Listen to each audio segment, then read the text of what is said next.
परमेश्वर की बेड़े नाम की महिमा हो। फिर से एक बार और प्रभात बनन में हमको आने के लिए परमेश्वर ने एक अवसर दिया है, इसलिए परमेश्वर को बहुत बहुत धन्यवाद करता हूँ। सबको प्रभु यीशु मसीह के बड़े नाम से जय मसीह की। पिछले दिनों में हम उल्पत्ति की किताब 19 अध्याय से कुछ बातें मनन कर रहा था। 19 अध्याय में हम देख सकता है कि लूत को सोदोम गोमोरा से सत्यनाश की ओर से कैसे बचा लिया है, और वो सोदोम गोमोरा को परमेश्वर ने कैसा दंड किया है, कैसे उन्मूल नाश किया है, सत्यानाश किया है, उसी का विवरण हमने पिछले दिनों में हम देख रहा था।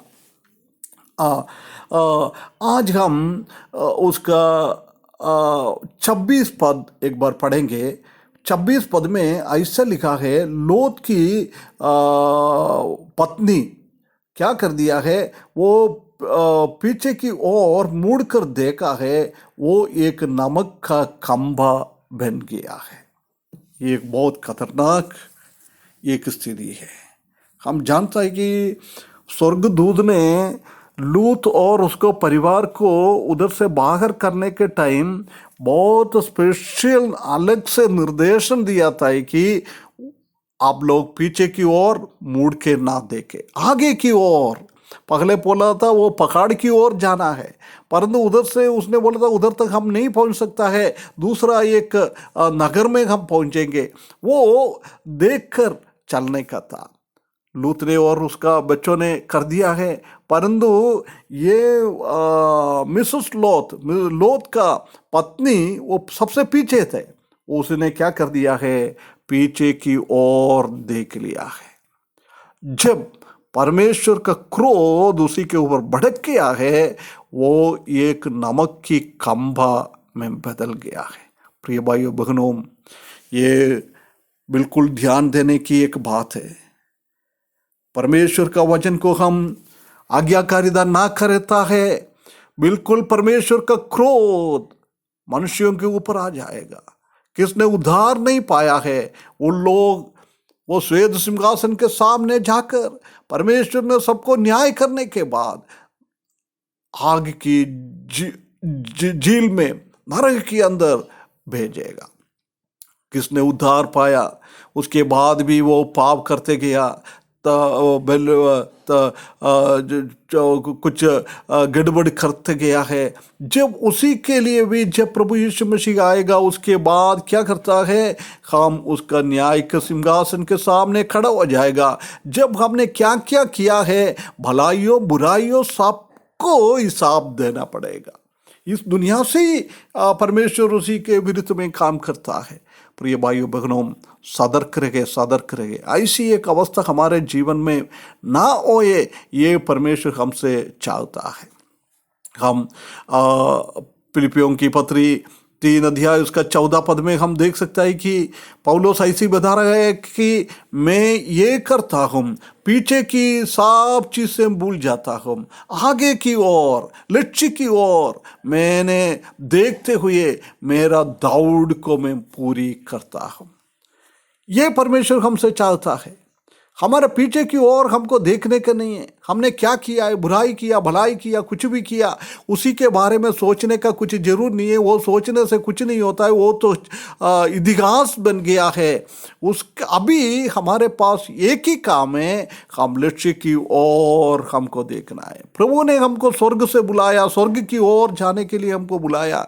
इसलिए हमारा ये कर्तव्य है कि हम वो स्वर्ग की ओर हमारा आंग उठाते हुए, हमारा नजर लगाते हुए हमको दौड़ना है। ये परमेश्वर हमसे चाहता है। प्रिय भाइयों बहनों, ऐसी दौड़ने के लिए, उसके द्वारा हमारा प्रतिफल मिलने के लिए परमेश्वर हमको सहायता करे। एक गीतकार ने ऐसी लिखा है, हमको परमेश्वर ने एक दौड़ में लगा हुआ है, इसलिए हम परमेश्वर का वो रास्ते से आगे की ओर देखते हुए हमारा पूरा भार और पाप उसी को सबको अलग करते हुए हम आगे की ओर दौड़ना है। ये लिखा है। उसके बाद बोल रहा है ये दौड़ने की इसी लाइन में बहुत सारा लोग है, परंतु हम प्रतिफल पाने के लिए, उसी का रिवार्ड मिलने के लिए हमको आगे चलना है। उसके बाद लिखा है पीछे की ओर की हर एक चीज को भूल जाओ, आगे की ओर, लक्ष्य की ओर हमारा नजर उठाते हुए हमको दौड़ना है। इस दुनिया में हम दौड़ने के टाइम बहुत सारा तकलीफ परेशानी आ जाता है, जंगल आ जाता है, मिट्टी आ जाता है, पत्थर आ जाता है, कांटों की जगह आ जाता है, परंतु उसी के बीच में से भी हमको बल प्राप्त होते हुए हमको आगे बढ़ना है, आगे बढ़ना है, हमेशा हम आगे बढ़ना है। उसमें एक पद वो गीतकार ने ऐसा लिखा है, हम दौड़ने के टाइम आगे की ओर देखो, वो लूत की पत्नी की जैसी पीछे की ओर ना देखे। शैतान हमारे को बिगाड़ने के लिए हमारे साइड में है, परंतु उसी को सबको बिना ध्यान रखते हुए हमको आगे बढ़ना है। बहुत सारा हमारा पूर्व पिता लोग ने ये दौड़ लगाकर स्वर्ग की ओर पहुंच गया है, वो स्वर्ग की ओर देखते हुए दौड़ना है, ये गीतकार बता रहा है। प्रिय भाइयों बहनों, परमेश्वर हमको सहायता करे, हम अच्छी तरफ से परमेश्वर का वचन के हिसाब से दौड़ने के लिए। अपोस्तल पौलुस आखिरी में प्रेरित पौलुस ऐसे ही बताया है, मैंने अच्छा दौड़ लगा दिया है, अभी मैं प्रतिफल पाने के लिए मैं तैयार हूं। प्रभु यीशु मसीह आएगा उसी दिन, मुझे प्रतिफल दिएगा। वो प्रतिफल के लिए, वो रिवार्ड के लिए, वो स्वर्ग में पहुंचने के लिए, परमेश्वर के साथ, पुत्र के साथ हमारे जीवन बिताने के लिए ऐसी एक लक्ष्य हमारे जीवन में हमेशा होना चाहिए। वो लक्ष्य के साथ स्वर्ग की ओर देखते हुए ये दौड़ पूरी करने के लिए परमेश्वर हमको सबको सहायता करे। उसकी बड़े नाम की महिमा हो।